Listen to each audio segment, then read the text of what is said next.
Welcome to Shawn's Thoughts. Today we're going to talk about, I guess, something that I've been learning a lot about, and I mean a lot. I mean, it's almost as if it's the center of the focus of a lot of different perspectives, perhaps. Everyone vying for their own personal vantage point of that perspective, but yet the perspective kind of remains the same. And what I mean is, today's episode is called The End of the Simulation. And simulation can have a lot of different meanings for it. It can mean exactly what it is, a word, simulation, as if the entire reality that we're living in is some big holodeck off the Star Trek Enterprise, Next Generation, of course.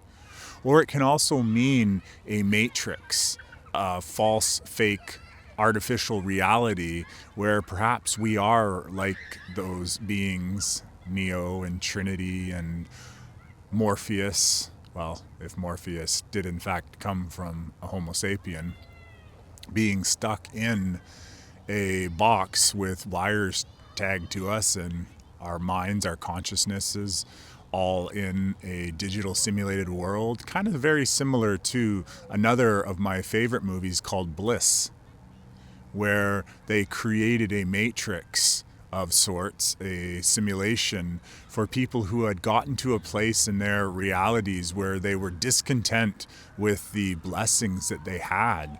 So in order to fix their reality, they created a simulation, a matrix for them to exist in, essentially to live a life of struggle, so that when they emerged having the memory of being within that matrix, they would be more grateful for the blessings that were bestowed upon them in the reality that they came from.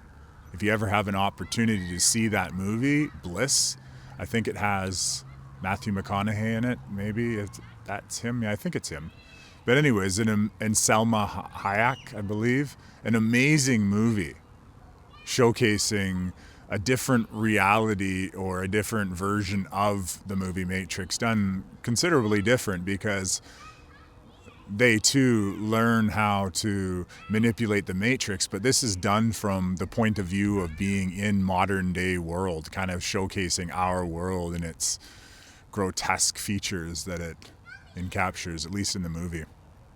Anyways, back to the word simulation. And the simulation can also be taken a different light, not as a digital construct, but perhaps a reality that nonetheless was coming to an end. And that's how a lot of the religions are looking at it, from Christianity to others believing that this is in fact the end times, that this is in fact the times that was prophesized, as it's stated by many different religious groups, to be the time of reckoning, the time of an apocalypse where God comes back and either judges us or judges us not, depending on the religion that you're, connected with, or not you, but the individual. Some believe, as I've come to understand it, that essentially all that believe the way they believe, well, they're going to stay here and enter heaven on earth while everyone else is somehow, sent somewhere else. And then there are others who believe that we are going to, yes, go into heaven, but return as one. There are others who believe that some are going to heaven and some are going to hell. There's a lot of different perspectives of what's happening when it comes to the so-called end times, revelations, Armageddon, all that lovely stuff. But yet the concept, I guess, is very similar to the whole idea of being in the matrix. Because however we play and roll the dice, we see that there is something coming. And that's something so hard to put a label on. See, I like to imagine, at least as you perhaps will see in all my videos almost, especially the I Foresee series and the Possibility podcast, that I love imagining the blessings and the amazing world that is coming our way, rather than reflecting or observing the world around me and, taking that out of my back pocket and saying, okay, well, since these cycles have always happened, well, they're likely to happen again, so let's just project them on the rest of the world. But nonetheless, I digress. Even with that, another simulation, another idea of possibly what's happening. And, there are others who say that these cycles that we go through, this being perhaps a final cycle or another cycle of what happened to the people when, light became so scarce that what you saw in the movie Noah was a good example, perhaps, at least as the movie's depicting, that man had gotten too dark and therefore needed to be removed and replaced. And, well, the movie would say that a vengeful God came down and protected a couple at the peril of everyone else. So yeah, there's a lot, that could be happening. But if you truly do look around and you observe everything that is happening, it definitely shows us that whatever it is happening is the end of the life that we have been living, the life that we have known. For a long time now, things haven't been getting better. There was always, a long time ago, even back at 2011, hoping for things to remain normal, but yet they didn't. And then 2013, 14, same thing, hoping things would get better, but they didn't. It's almost as if every year that's at least been rolling on, and of course it depends on how you look at the world around you. If you are a person who has tons of money and you still have tons of money for some reason, you might not see the level of depravity that our world has fallen into. And if you're a person who came from another country where your life over there was very, very challenging. And I can imagine that for a lot of the refugees and immigrants who came over from third and fourth world countries, who lived in places where food was scarce beyond understanding of the Western world, and where you lived a life where fear was potentially possible. But even without the fear, to live in a world that, was a daily challenge. You come over here and you see this world and you see the parks and the greens and the trees and, the clear skies, and there's barely any garbage on the ground. And then you compare it to where you've come from. Yeah, you can see this as paradise, as perfection. Maybe like the movie Elysium, if you remember that, with Matt Damon, where, there was that wonderful world, the Western world perhaps, up in the sky with all of its technologies, and no longer did people die from famine. If you came from that world where children did, or people at all did, then yes, this would look like a paradise. But yet my own perspective is that things have and continue on becoming more and more challenging.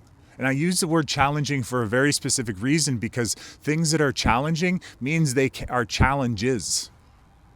And perhaps a lot of these challenges that are challenging are essentially making us stronger. And, that doesn't negate what is happening. Like, you can see the downward spiral.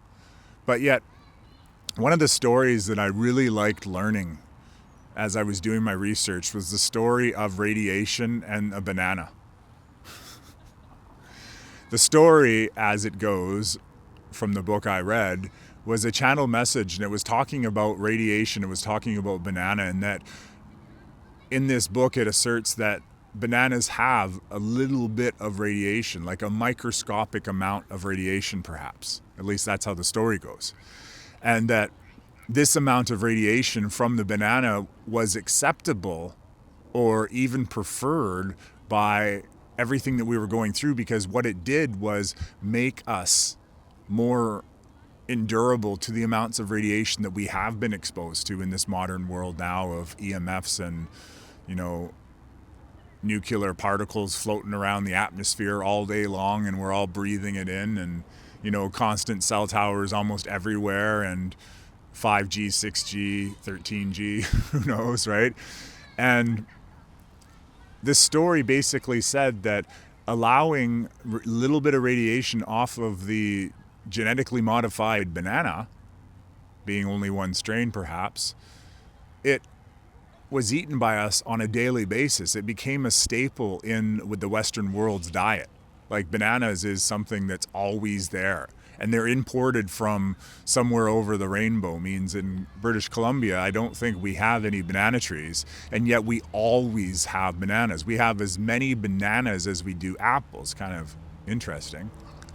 And anyway, so that bananas having this little tiny bit of radiation apparently have made us more resistant to larger amounts of radiation, so that perhaps we could get to the exact place that we are now, and we haven't been made more ill by radiation. Yes, there has been some, but yet we haven't been, as a collective species, meeting, the end times yet anyways, So I like that story because it kind of explains how, they say that a cell phone, the cell phones that we use that are in our pockets, that they have a ton of radiation that come off of them. And remember, they're pulling in the radiation and they're transferring radiation. And I was watching this one video one time, and it was talking about how the modern cell phone, the amount of acceptable radiation is tested against a soldier of around 30 years old, like the size of or the thickness of his cranium. And so we have a world of youths, especially with, craniums that are yet to be fully formed, holding cell phones up into their head. But yet, because of the miracle of a banana, perhaps, many of these issues have been mitigated to the degree that our body can naturally resist. So I always like that story. But we'll circle all the way back to the end of the simulation. Because for me, I see this as a beautiful thing. Mostly because I've released a lot of trauma. I've released a lot of the anxieties and the fears and the angers and the hurts and the betrayals and all of those things that keep a person hard. They keep a person, reaching into their back pocket for the past to try to recreate their present and their future. Basically, expecting the known because that trauma is there. Like, I know still what it feels like, because even though I play a game Pokemon, I still have expectations when I go into the game, and I think that's part of the reason why I play it, so that I can, free myself of expectations each time I start a new game, which sometimes when I do, I find that I have a better odds of winning if I were to calculate percentages and patterns and such.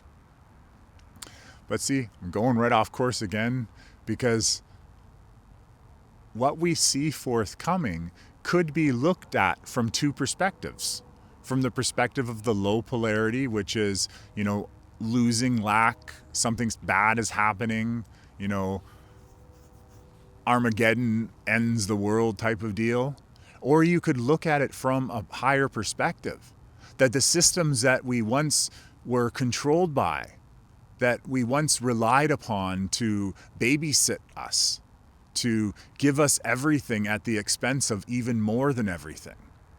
And we didn't even in the end get everything. As I said, if those people from faraway land coming here, having less, now having more, well, lets you know something, that the more has significantly decreased since I was a child. There's a lot now that we're charged more for. It's not just inflation. It's other things like, well, a lot of extra things. You can just say the transit costs considerably more. It's went up by 700, 800%. Of course, other things in our world have too, but the difference between what you could make an hour and using the transit were considerably different. things like garbage collection were once included. There was a lot of other perks to our lives which were once included. And now everything has a price tag on it. Everything is, challenging just to make those next payments on whatever it is that you're trying to pay. And interest is, that's out the window. There's a lot of changes. Even the housing market in the last 5 to 6 years tripled. Not a sign of things that are working. Yeah, if you had the money and, you wanted to put a down payment on something hoping that someone else was going to pay your mortgage, well then, yeah, maybe you thought things were going well. And as I said, back to those people, who are still spending that house money, spending that inheritance, spending that, well, however you got your money, traded on crypto, sold a couple good Bitcoins if you had them right from the beginning.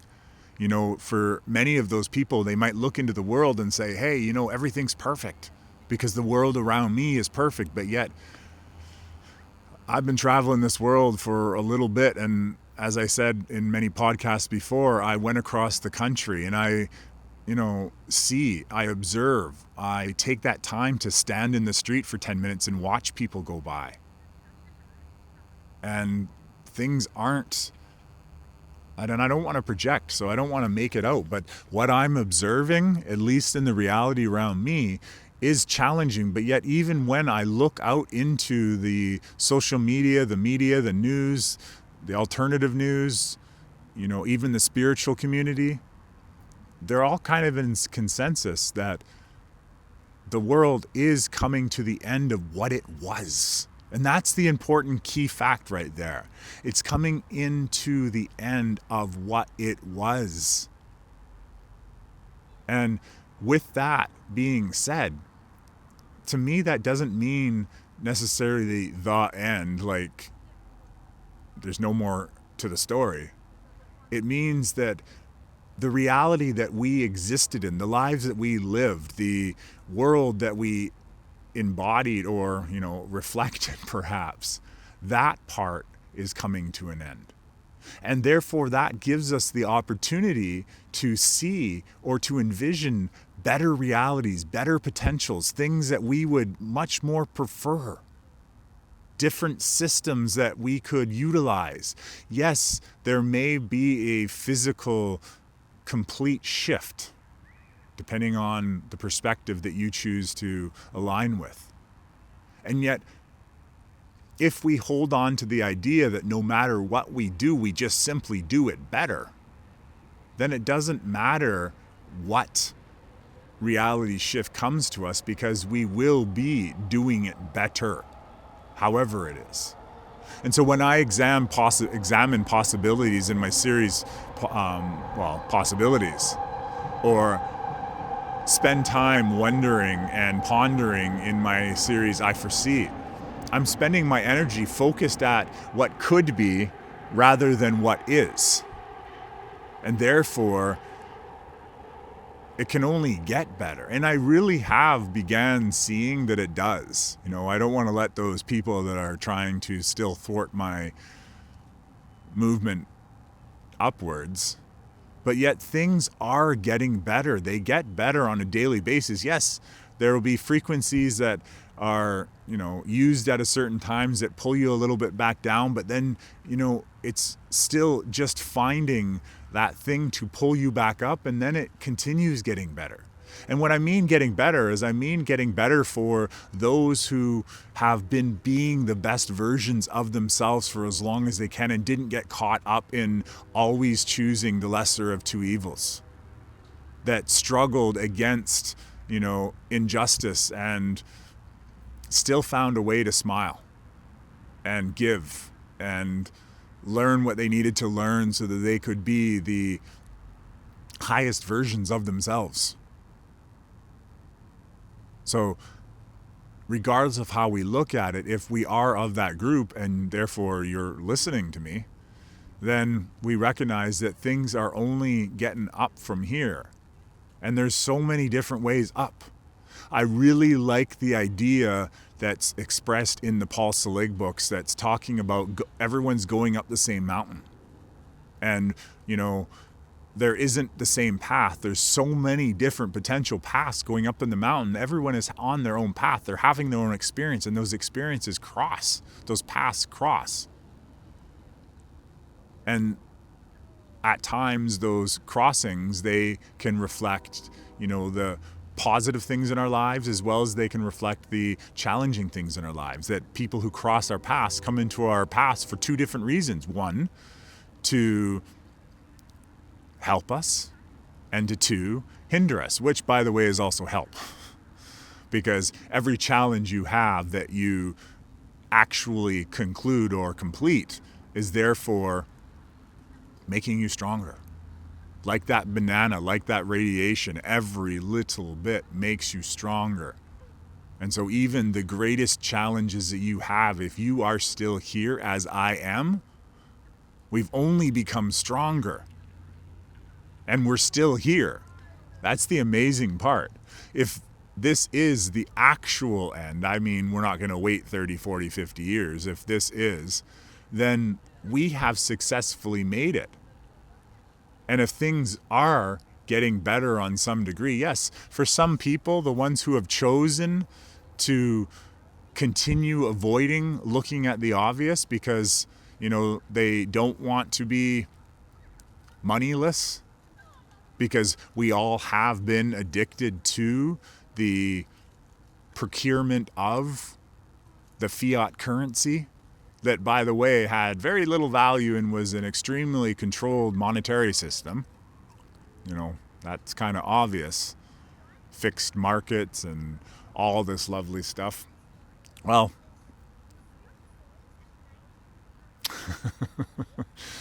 yeah, I started to fixate on all of that stuff. But cancel. The point is, if you want to continue being part of that system, sure. But if you have ideas that you would like to explore and perhaps even plans that you would like to see happen and even participate in with, then I definitely encourage you to listen to my Blueprints playlist. Because on there, I explore so many different ideas. And like I said, when you spend your attention and your energy focused on things of wonder and possibility and happiness and like high vibrating thoughts, that puts you in a state not only to heal perhaps, but to also for yourself imagine all the possibilities that could be for you, your family, your friends, the world around you, for your own lives, your own children. And then the more and more people that doing that, if this reality or this simulation or this matrix or this earth is ending, then perhaps collectively we can choose a different path up that mountain. And getting to that mountaintop that I'm talking about, some people call that heaven, some people call that new earth, some people call that heaven on earth. There's possibly other names for it. Base reality. That would be another one as well. And I'm sure there's a ton of other different ideas of what that perfection of our life or our world is and could be perhaps as well. See, I personally envision when I talk about New Earth, how I'm viewing it, to be crystal clear, is an unveiling of a reality that has always been there. See, New Earth not necessarily being new, but made anew. Unveiled. You can even, kind of look at it as the veil is an overlay upon everything. And once that overlay, however that overlay is, represented, a digital stuff on top or just a control of our filters or our perception within our own heads, however it seems to be. When that comes to an end, I believe that New Earth is a refreshing of everything. Maybe not a refreshing, but that idea. Actually, maybe refresh is a really good word for it as well. When you're playing a video game, for example, and I can imagine that, you're playing a video game where it's a destructible world that you're in, and you're You have this beautiful, beautiful paradise that, let's call it the Garden of Eden, and you have that placed everywhere, and there's fruit trees everywhere, and there's water, and there's deer frolicking through the valley unbothered, even though there's a bear over there and he's doing his thing. But everyone eats like vegetation. Let's just go with that for now. The bear eats berries, the deer eats berries. They don't eat each other. And the fish are just swimming, and life is just perfect.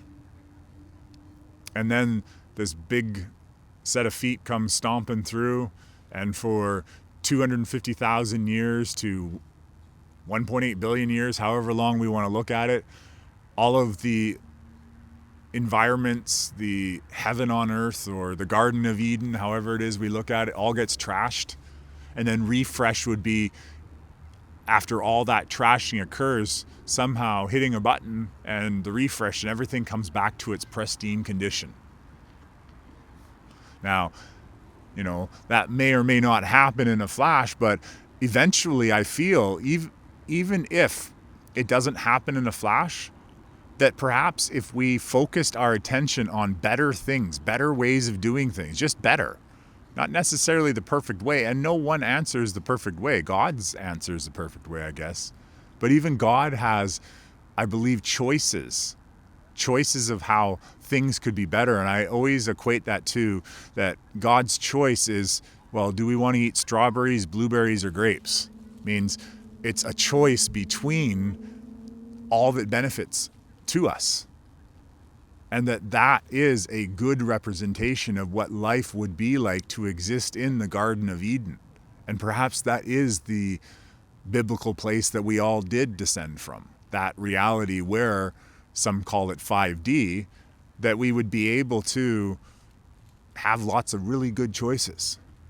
And that somehow, based on stories and narratives that I've come to understand, some beings didn't necessarily like that whole thing about life just being grand and all. And they wanted us to perhaps remain in a state of duality or polarity, and to remain in between highs and lows. And with all highs and lows, there's everything in between. And that's, your good experiences and your so-called bad experiences. But yet recognizing, as I said, every bad experience, when you make it through it, holds value, especially if you listen to the lesson that the situation was trying to propose, maybe. But yeah, that's kind of how I look at the potential of New Earth, is a place where things are considerably more fair than they are now. And they're fair by default. Not that you have to go off and work your butt off in order to get, that abundance. That abundance is given to those who, or provided to those, more importantly, who understand the value of it all, of every fragment, not to waste for any reason. In a world where so many people lack food, I'm often surprised by the number of people who continue to waste food. Even intelligent teenagers I've seen wasting food because they don't like it. And even adults, I guess that's where it really comes from. If they see an adult wasting food, then they will waste food. But how I see those who would be able to manifest that abundance is having the idea or the understanding that everything holds value.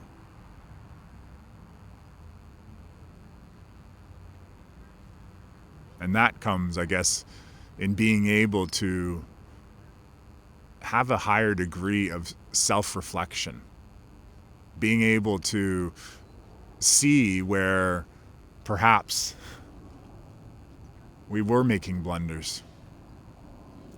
See, I recently talked about this new initiative that I started today, and that was a mentorship program which I've included in my, I guess, third or fourth tier on Patreon. And what I've done is I'm setting up a system where those who subscribe to that tier essentially have a session with me to work on self-mastery.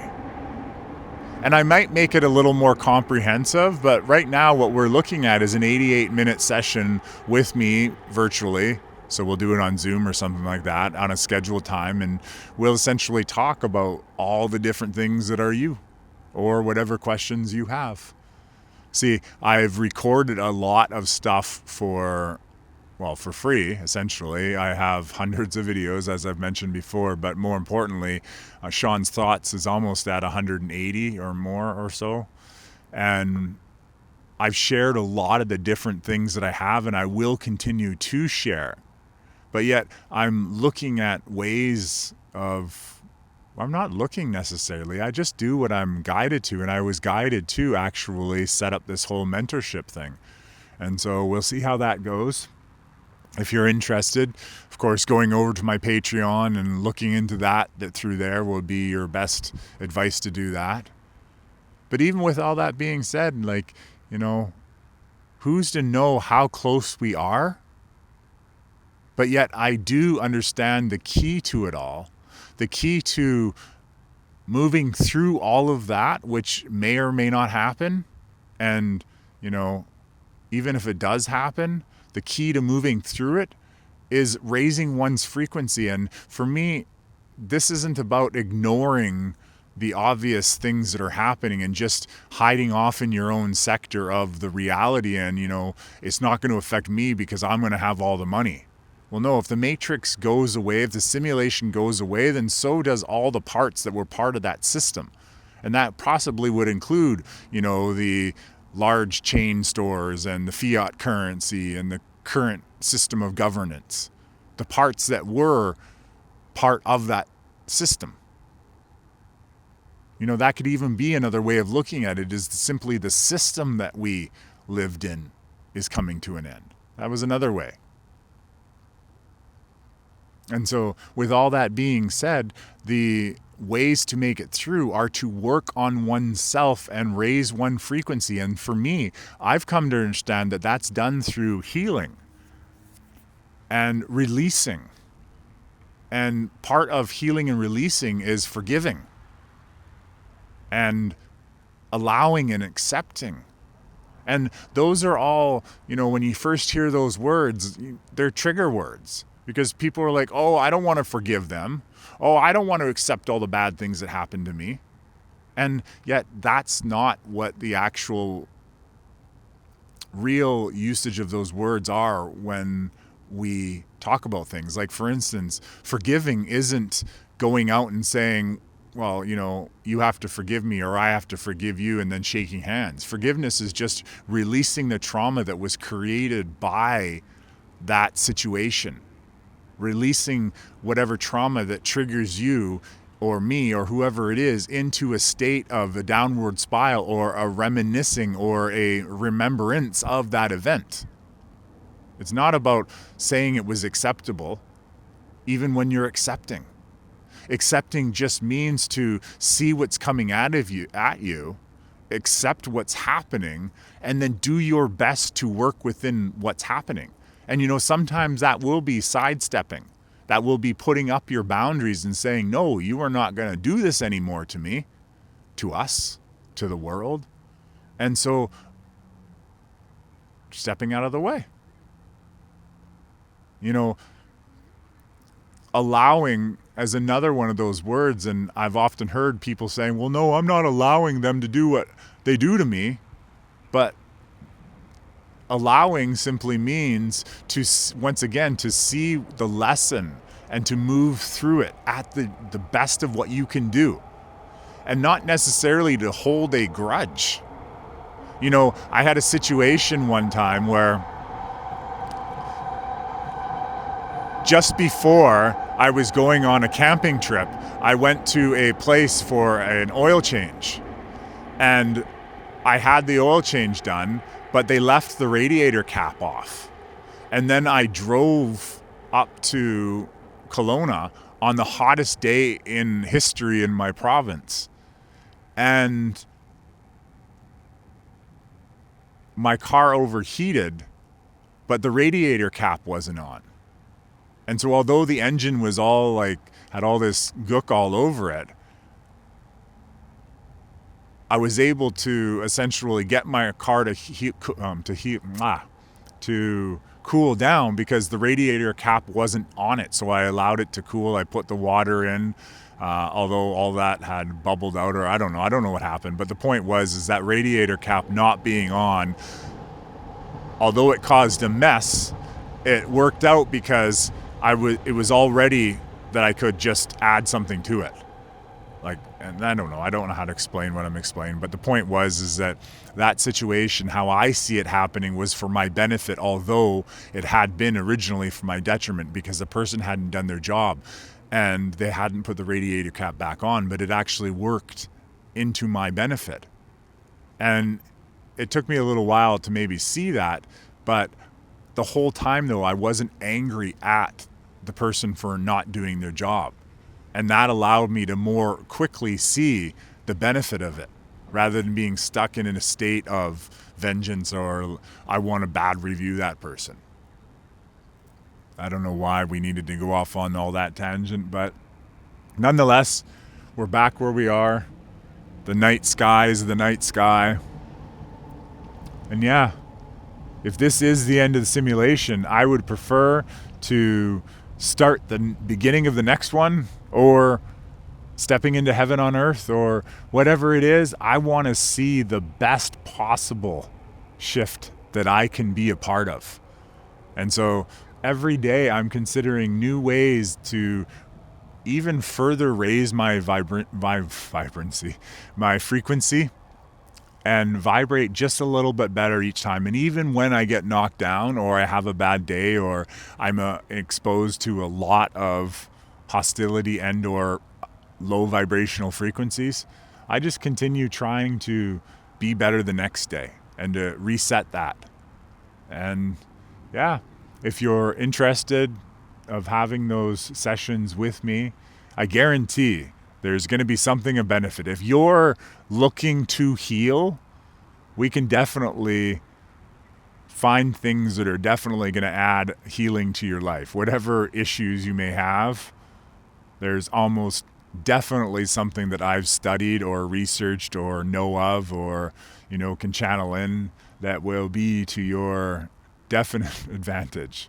So definitely take a look at that, see what you think. And, I'm only looking for, I guess what it would be, a million.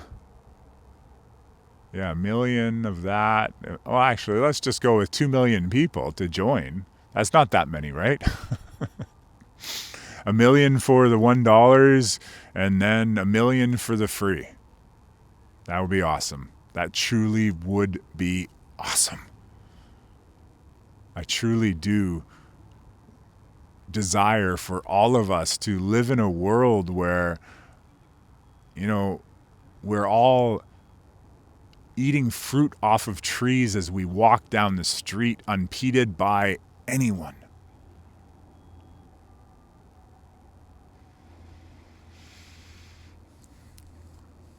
Well, thank you so much for sharing your time and intention with me. And I would really appreciate hearing your ideas of all the wonderful things that you would like to see.